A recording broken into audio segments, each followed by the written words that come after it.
지난주 말씀과 이어지는 오늘 본문의 말씀을 보면 그 비시디아 안디옥, 지금이 아마 터키 중부가 될 겁니다.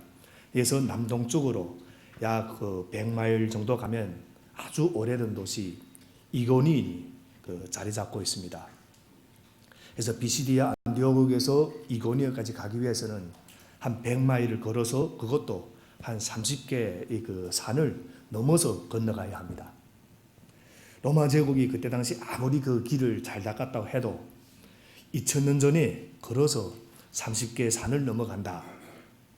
사실은 결코 쉬운 일이 아닙니다.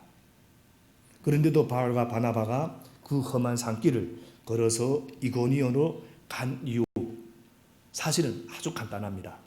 그것이 비시디 안디옥에서 가장 가까운 주요한 도시였기 때문에, 그러한 주요 도시 이고니온을 찾은 바울과 바나바가 거기서 무엇을 했는가? 1절에서 아주 간략하게 쉽게 기록합니다. 1절 우리 함께 읽겠습니다. 1절, 바울과 바나바는 이고니온에서도 이전과 마찬가지로 유대 사람이 회당에 들어가서 말하였다. 그래서 유대 사람과 그리스 사람이 많이 믿게 되었다. 여기 중요한 표현이 하나 나옵니다. 이고니온에서도 이전과 마찬가지로, 이전과 마찬가지로. 혹시나 그 개역 개정 번역 성경을 사용하시는 분들은 이 개역 개정에는 이 표현이 아마 안 나올 겁니다. 이전에서도 이런 표현이 안 나옵니다. 그러나 헬라어 원어에서는 분명히 두 사도가 평소와 같이라는 이 말이 나옵니다. 그리고 일본어 성경에도 이 똑같은 표현이 나옵니다. 이고니오무 데모 하고 이렇게 나옵니다.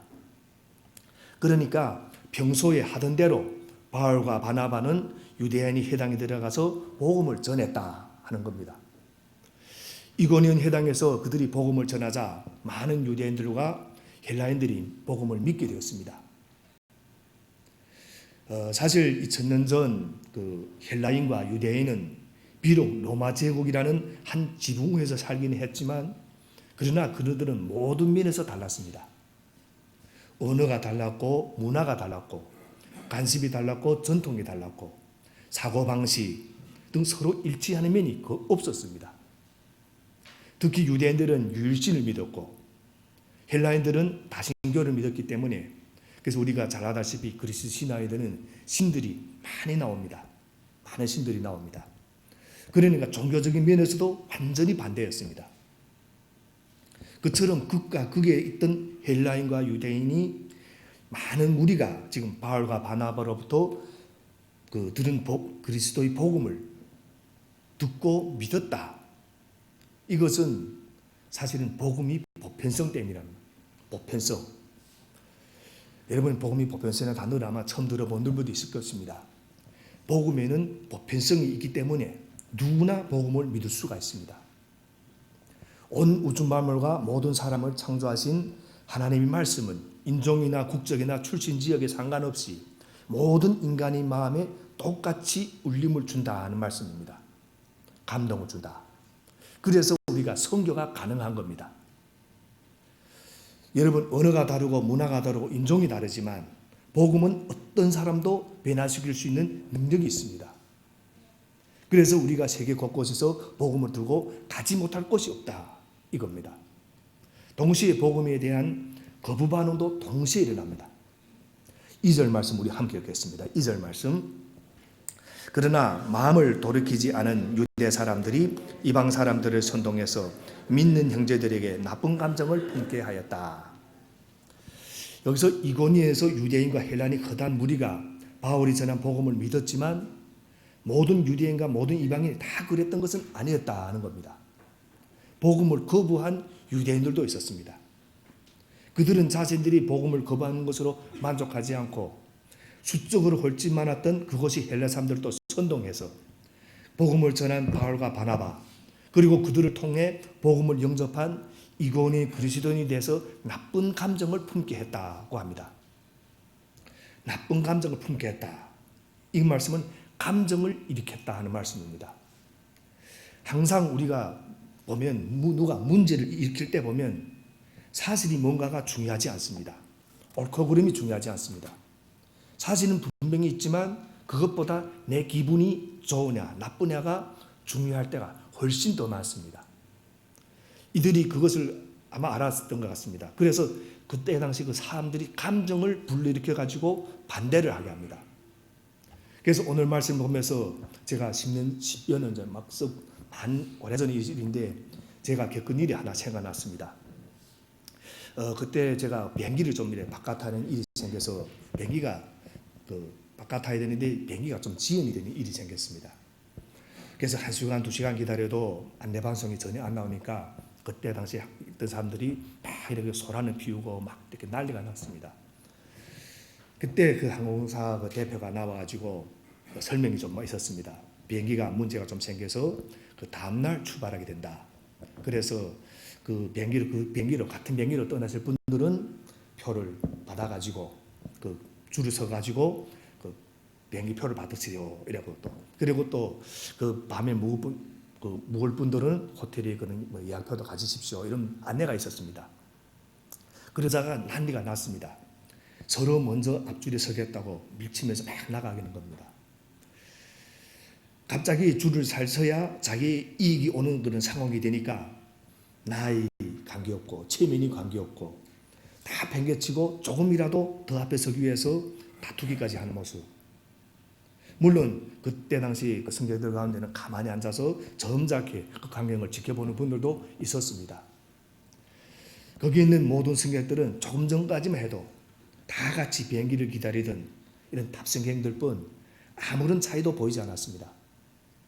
그런데 갑자기 상황이 바뀌니까 서로 자기가 앞에 서겠다고 난리를 치는 승객, 그렇지 않고 가만히 있는 승객으로 확연히 구분이 되는 겁니다. 이 복음도 마찬가지입니다.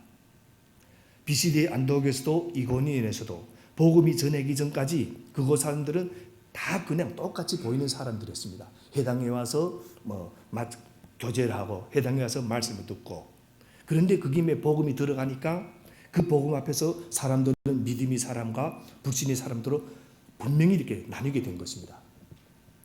그래서 우리 지난주에 보았던 사도행전 13장 46절 48절에 그 표현대로라면 복음 앞에서는 영원한 생명을 얻기에 합당한 사람과 그렇지 못한 사람들이 명확하게 구분된다 하는 말씀입니다. 바로 이런 것을 가리켜서 우리 신학적인 용어가 있습니다. 이건 보통 사용하지 않는 용어지만 신학적인 용어로 복음이 심판성이라는 용어가 있습니다. 복음이 심판성. 그래서 복음 앞에서는 사람이 지성이나 사회적 지위가 별로 상관없습니다. 평소에는 아주 진리를 따라 사는 그 사람같이 보이는데도 복음을 완강하게 거부하는 사람이 있는가 하면 평소의 진리와는 전혀 무관해 보이는 이런 인격적인 부분이 부족한 부분이나 강도나 도둑질하는 사람, 심지어 살인자들까지도 이 복음을 쉽게 받아들이는 경우도 있습니다. 그런데 과연 이런 것들이 우리 자신의 노력이나 우리 이지 결과인가? 당연히 그렇지 않습니다. 그것은 하나님께서 우리에게 일방적으로 베풀어 주시는 은혜로 인한 것입니다. 그래서 우리가 이걸 꼭 기억하면 우리는 은혜로 인한 거다. 분명히 내가 믿겠다고 결단하고 믿었는데 알고 보니까 이것이 하나님이 은혜였다 하는 겁니다. 이것이 하나님의 은혜의 신비입니다. 그러므로 우리는 구원에 있어서 오직 하나님께 감사와 영광을 올리게 됩니다. 그래서 이 절에서 한 가지 또 볼 수 있는 것은 성경의 이야기는 항상 반복된다 하는 겁니다. 그 BCD의 안독에서 무슨 일이 있었습니까? 유대교 지도자 무리가 바울과 바나바를 시기하며 반박했고 그것이 기부인들과 유력자들을 선동해 가지고 바울과 바나바를 박해했습니다. 그뿐만 아니라 그 두 사람을 아예 BCD 안독에서 쫓아버렸습니다. 그런데 그와 똑같은 일이 지금 이고니온에서도 그대로 반복된다. 그래서 복음을 거부한 유대인들은 이고니온이 이방인들을 선동하는 악행을 저질렀고 그것이 이방인들은 또 유대인의 선동에 휩쓸려 가지고 이로운 바울과 바나바 그리고 그들에게서 복음을 듣고 믿은 그리스도인들에게 나쁜 감정을 품는 이런 잘못을 범하게 했다 하는 것입니다. 사실 바울과 바나바가 자기들에게 무슨 해를 끼친 게 아닙니다. 그리고 그들을 통해 믿게 된 그것이 그리스도인들이 무슨 또 해를 끼친 것도 아닙니다. 그런데 나쁜 감정을 품고 지금 달려드는 겁니다. 그리고 나중에는 결국 그들이 서로 합세해서 바울과 바나바를 돌려쳐 주게 하므로 사도들은 이고니에서 피하게 됩니다. 장소와 사람은 바뀌었어도 비시디 안디옥과 이고니온이 100마일이 떨어져서 아주 다른 곳인데도 비시디 안디옥에서 일어난 일들이 판에 박은 뜻이 이고니에서도 반복되었다 하는 것입니다. 이것은 지금도 똑같습니다. 성경 이야기는 성경 기록이 끝난 2000년 전이 끝난 것이 아닙니다. 성경 속에서 일어나는 이 모든 일은 성경이 쓰인 후로부터 500년 후에도 반복되었고 1000년 후에도 반복되었고 2000년이 지난 지금 21세기에도 반복되고 있으며 앞으로도 주님이 오신 날까지 계속 반복될 겁니다. 그러므로 그 반복되는 성경의 이야기 속에서 우리 각자가 어떤 삶을 사느냐가 중요합니다. 반복되는 가운데서 우리가 어떤 삶을 사는가. 자신들의 이익을 위해 진리를 짓밟고 사람을 선동하는 악행과 모함을 일삼으며 살거나 또 무지 속에서 남에게 선동을 당하며 살거나 아니면 복음의 진리를 위해서 사람들이 온갖 모함과 박해와 위험을 당하면서도 하나님 말씀을 따라 살 것인지 우리가 결정하며 지금 나아가야 되는 것입니다. 그래서 복음을 선택하고 그 길을 걸어간 바울과 바나바를 통해 하나님께서는 그 시대의 역사를 새롭게 하셨다. 오늘 보면 3절도 우리 함께 읽겠습니다. 3절입니다. 두 사도는 오랫동안 거기에 머무르면서 주님을 의지하여 담대하게 말하였다. 주님께서는 그들이 손으로 표징과 놀라운 일을 행하게 하셔서 그들이 전하는 은혜의 말씀을 확증하여 주셨다.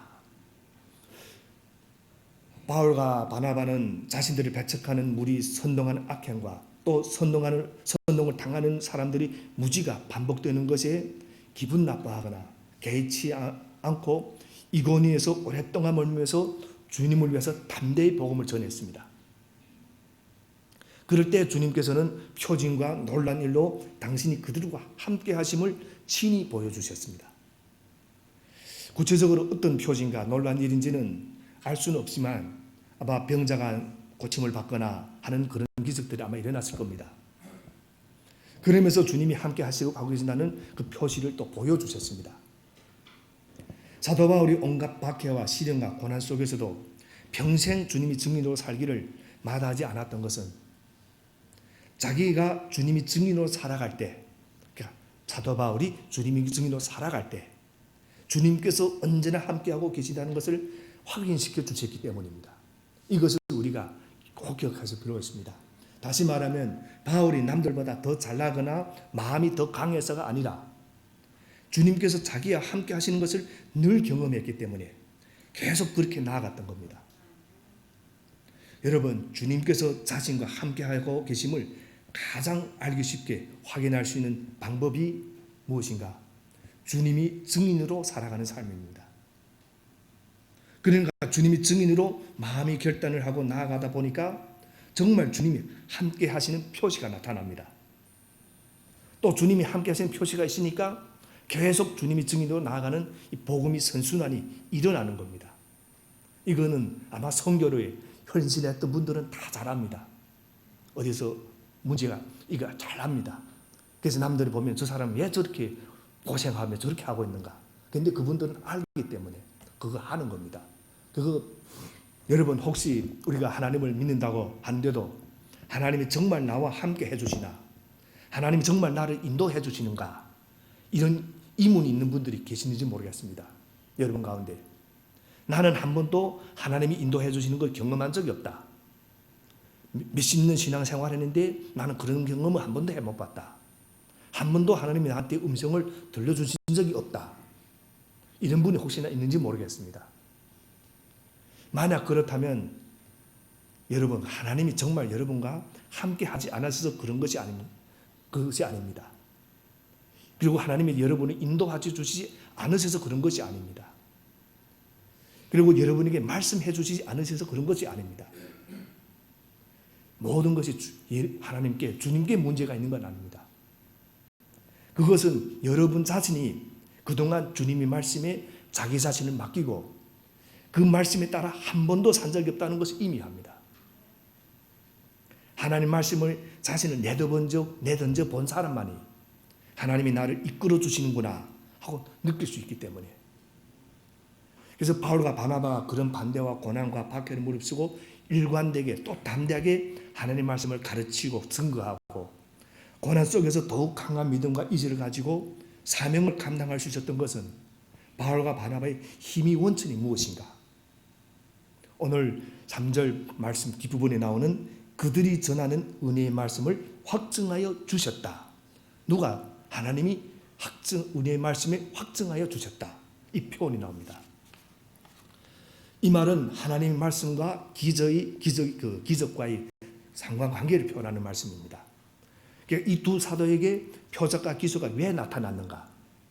사도들이 예수님의 복음을 말하고 전파할 때 그 말씀이 진정성과 그 말씀이 권위를 증명하기 위해서, 다시 말해서 내가 이들과 함께한다, 이것을 보여주기 위해서 나타났다 하는 말씀입니다. 그러니까 기적과 표적은 어째서 나타나는가? 그 말씀이 권위를 증명해 확인시켜 주기 위해서.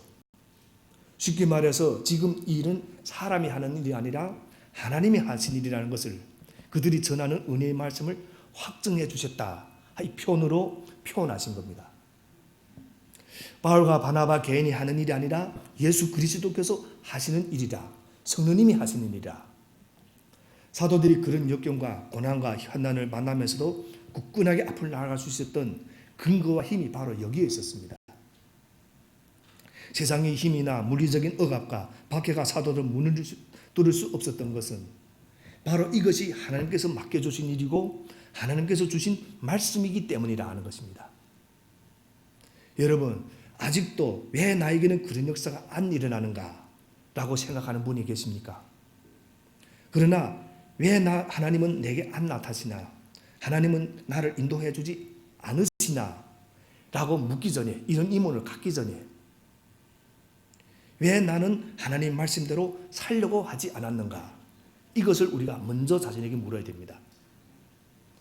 정말 하나님 말씀대로 살려고만 한다면, 어떤 고난과 어려움과 손해가 온다고 하더라도 굳건히 하나님 말씀대로 살아보겠다고 결단하고 나아간다면 하나님 역사가 보입니다. 하나님의 음성이 들리고, 이것이 또 믿음이 사람이 삶입니다. 이제 바울과 바나바가 전한 복음에 대해 사람들이 또다시 어떤 반응을 보이는가? 4절을 우리 함께 읽겠습니다. 4절입니다. 그 도시 사람들은 두 편으로 나뉘어서 더러는 유대 사람이 편을 두고 더러는 사도의 편을 들었다. 바울과 바나바가 이고니에서 복음을 전할수록 복음을 거부하고 바울과 바나바를 핍박하는 유대인 편에 서는 사람들과 그와 반대로 복음을 받아들이고 바울과 바나바 편에 서는 사람들이 더욱 확실하게 구분이 되었다. 믿는 사람도 있었지만 반대하는 사람도 있었다. 우리가 여기서 보는 것은 복음이 가며 전파하는 곳에는 항상 이렇게 소란이 일어났다는 사실입니다. 정말 그렇습니다. 복음은 그것을 받아들이고 구원 얻은 사람에게는 말할 수 없는 기쁨이고 감격이 소식이지만 그것을 반대하는 사람들에게는 걸림돌이고 거침돌이 됩니다. 누룩이 반주 속에 들어가면 부풀게 되어 있습니다. 이처럼 복음이 세상 속으로 들어가면 세상이 가만히 있을 수가 없게 됩니다. 소란이 일어나고 또 변화가 일어납니다. 그런 와중에 복음에 대해서 거부하며 싫어하는 무리들이 생겨납니다. 복음 때문에, 왜서? 복음 때문에 진짜 자기 모습이 드러나는 것을 두려워하기 때문에, 이 말씀 앞에서 자신이 그 진실이 드러나기 때문에, 그러므로 복음이 들어가는 곳에는 소란이 일어나게 되어 있습니다. 물론 100% 그렇지는 않지만, 그래서 내가 예수님을 받아들일 때 이외로 가정에 여러 가지 분란이 일어날 수가 있습니다. 여러분 가운데 이런 경험을 하신 분이 있을지 모르겠습니다. 내가 예수님을 믿으니까 이외로 가정이가 분란이 일어나고 여러 가지 문제가 생기는 것들. 그렇기 때문에 우리는 복음을 전하다가 혹시 반대에 직면하게 되더라도 놀랄 필요가 없고 두려워할 이유가 없습니다.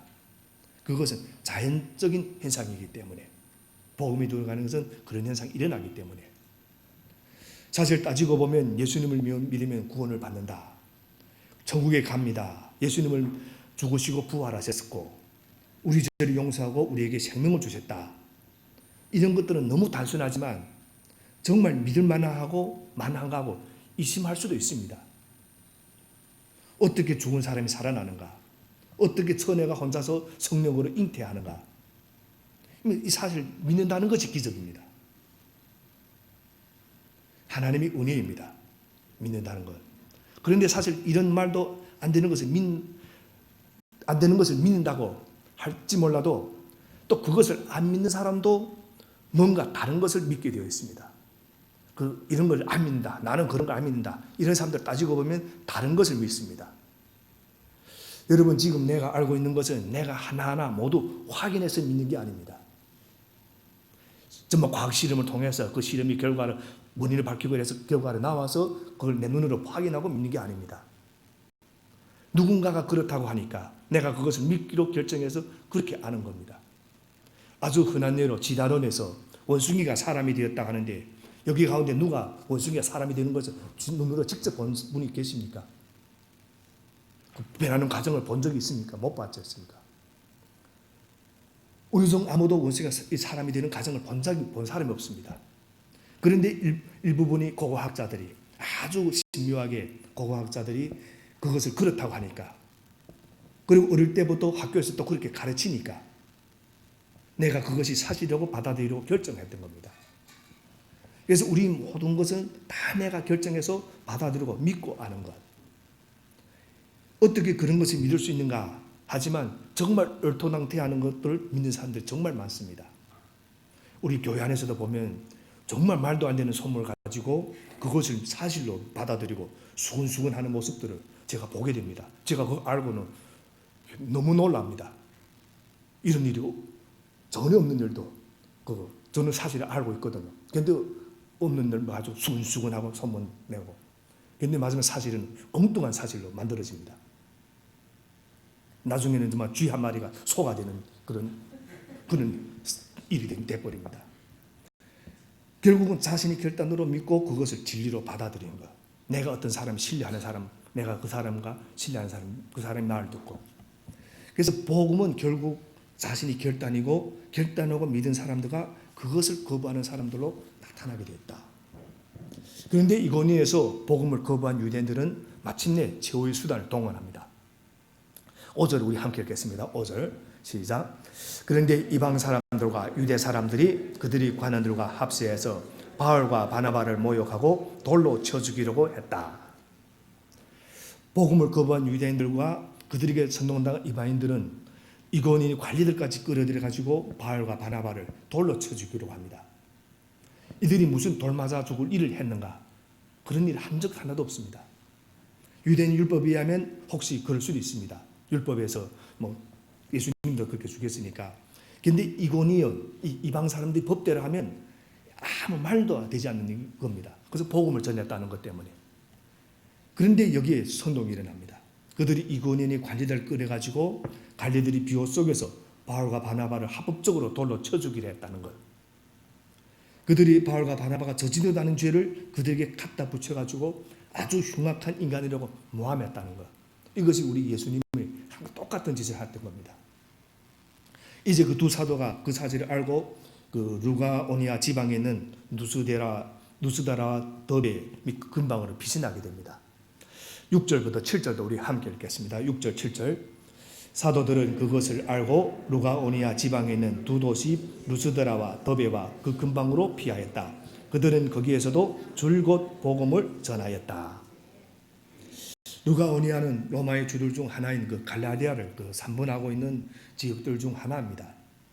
그래서 갈라디아 지역에는 루가오니아, 부르기아, 비시디아라는 세 도시가 있습니다. 지역이 있습니다. 그래서 이 세 군데 중 하나가 지금은 루가오니아인데, 루스드라 더베 모두 인구도 많지 않고 중요한 교역도 없는 그런 아주 빈벽한 곳입니다. 또 루가오니아 사람들은 대부분 이 교육을 받지 못한 사람들이고 문맹이 아주 많았습니다. 만약 이고니에서 복음을 거부한 유대인들이 이방인들을 막 선동하고 관리들과 끌어들여 가지고 바울과 바나바를 돌로 쳐 죽이려 하지 않았더라면 바울과 바나바가 굳이 이 루스드라로 도망해서 갈 필요가 아마 없었을 겁니다. 이고니에서 복음을 거부한 유대인들이 선동과 모함과 살해, 그 유업이 결과적으로 이제 바울과 바나바의 발걸음을 이제 루스드라와 더베와 그 근방으로 향하게 했습니다. 그런데 여기서 우리가 또 한 가지 하나님이 신비한 섭리를 한번 확인하게 됩니다. 우리 다음에 이제 다음 주 정도에 다시 한번 보게 되겠지만, 이때 바울이 그 루스드라를 찾아감으로 인해서 그곳에서 그 선천적으로 다리를 못 쓰는 그 한 사람이 치유되는 그런 역사가 일어납니다. 그래서 이고니온의 유대인 무리가 바울을 돌로 쳐 죽이는 일을 행했기 때문에 이제 루드라의 한 장애인에게 하나님의 치유 역사가 임했다. 이것도 하나님의 아주 신비스러운 섭리입니다. 그런데 이 하나님의 신비는 여기서 끝나는 거 아닙니다. 이제 이때가 그 1차 전도 여행 그 때였는데, 1차 때 누스드라를 갔던 것이 나중에 2차 때 다시 그 누스드라로 가는 그 계기가 되었습니다. 사실 사도 바울이가 두 번씩이나 누스드라를 갈 필요가 없습니다. 그런데 두 번째 또 가게 되는 계기가 됩니다. 거기에 믿는 사람들이 나오니까 그들을 다시 돌보러 찾아간 겁니다. 그런데 거기서 누구를 만났는가? 평생에 자신의 영적인 아들인 디모데를 만나게 됩니다. 그래서 하나님이 하시는 일처럼 놀랍습니다. 사실 연결고리가 없는 것 같은데 나중에 보니까 모든 것이 기가 막히게 연결이 되어 있는 것입니다. 나중에 사도 바울이 에베소 교회를 목회하던 그 디모데에게 그 바른 그 교회 운영, 목회 지침을 주기 위해서 써보낸 그 편지가 있습니다. 그 편지가 디모데 전서, 디모데 후서. 특히 바울이가 나중에 이렇게 참수형을 당하기 전에 자신이 그 죽음을 이렇게 임박한 죽음을 내다보면서 그 로마의 그 지하 감옥에서 그 죽기 전에 보낸 편지가 있습니다. 그 마지막 편지가 바로 디모데 후서입니다. 그래서 디모데 후서는 바울이 유언장이라고 합니다. 바울이 제일 마지막 편지가 디모데 후서. 그리고 디모데 전후서를 보면 그 교회를 이루고 있는 우리 각자가 어떻게 주님이 몸된 교회를 바르게 이루어나갈 수 있는가, 또 우리 호흡이 멈추는 순간까지 우리가 어떻게 참된 신앙인의 마음과 자세를 지키며 살 수 있는가를 잘 가르쳐주는 그런 편지입니다. 그래서 하나님께서는 우리에게 이토록 중요한 디모데 전후서를 주시기 위해서 2000년 전 이고니온에서 복음을 거부한 유대인 무리 악행을 통해서도 선하게 역사하셔서 이제 바울이 루스드라와 더베로 가지 않을 수 없도록 놀랍고 신비하게 역사해 주셨다. 그뿐이 아닙니다. 또 신약 성경이 갈라디아서가 사실은 이걸 통해서 나오게 됩니다. 갈라디아서는 바울이 복음을 전하여 믿은 이 갈라디아 이 지역에 있는 그리스도인에게 그 바울이 보낸 편지입니다. 이 루다기아 여기 이 지역에 있는 갈라디아 지역에 있는 본제 편지입니다. 그리고 우리가 잘 알다시피 이 갈라디아서는 그 기독교의 자유 대헌장이라고, 이 종교 개혁에서 이 루터가 이 갈라디아서를 읽고 감동을 받고 이 종교 개혁을 단행했던 아주 그 중요한 그런 그 서신서입니다. 그래서 하나님께서 미리 바울이 고생하고 핍박을 받도록 짜놓으신 게 아니라 인간이 그렇게 악을 행하며 바울과 바나바를 죽이려 한 그런 상황조차도 하나님을 바꾸셔서 선을 이루셨다. 이런 것이 우리 하나님의 신비입니다. 그 후에도 끊임없는 모함과 박해와 시련과 살해 위협에 시달린 바울의 인생은 여러 번 자신의 뜻과는 다르게 전개됩니다. 자기가 생각한 것과 전개가 다르게 전개가 너무 많았습니다. 그러나 바울을 고통 속으로 몰아넣는 것 같은 그 길이 사실은 인간의 머리로는 도저히 상상할 수 없는 그런 신비로운 하나님의 섭리를 이루어가는 그런 과정이었다는 것을 오늘 우리는 성경을 통해서 다 이렇게 확인할 수 있습니다. 여러분, 우리가 지금 여기까지 와서 이렇게 신앙생활을 하며 사는 것도 다 똑같습니다. 오늘 여러분 잘 생각해 보시기 바랍니다. 과거를 돌아보며 한번 생각해 보십시오. 내가 어떻게 해서 여기까지 와서 살고 있는가? 어쩔 수 없이 왔을 수도 있고, 떠밀려서 왔을 수도 있고, 전혀 계획하지 않은데 여기 와 있을 수도 있습니다. 그런데 놀랍게도 남에 의해서 오거나 어쩔 수 없이 온 줄 알았는데 나중에 보니까 하나님이 나를 여기로 부르신 뜻이 있었구나. 이것을 깨닫게 됩니다. 그런데 그 깨닫게 될 때 그것이 우리 믿음입니다. 이걸 깨닫는 것이 믿음입니다. 그래서 바울은 하나님이 그 신비스러운 섭리 손길에 자신의 삶을 기꺼이 맡기며 평생을 걸어갔습니다. 보잘것없는 유한한 인간은 오래 살아봐야 100에서 200, 220 그런 유한한 인간에게 영원하신 하나님의 신비로운 도구로 쓰임받는 그런 삶보다 더 귀한 삶이 없다는 것을 사도 바울은 분명하게 확실하게 알았기 때문입니다. 그러면 사랑하는 여러분, 진실하게 하나님의 말씀을 따르며 산다는 그 이유만으로도 혹시 모함을 받거나 시련을 겪거나 불이익을 당할 때, 오해를 받을 때, 그래서 자신의 인생이 자신의 뜻과는 무관하게 전개되는 것처럼 보일 때 결코 절망하거나 그 길을 가기를 두려워하지 마시기 바랍니다.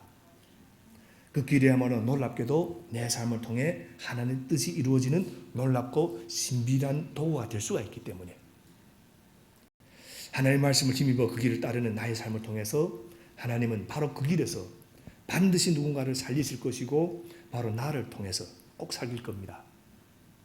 바로 우리를 통해서. 이런 것들이 참 놀라운 것들입니다. 이것을 알고 그 길을 걸어나가는 사람, 어떤 박해나 위협이나 고난에도 불구하고 그 길을 계속 걷는 사람이 믿음의 사람이 인생입니다. 우리 믿음의 선배님들은 그렇게 걸어왔습니다.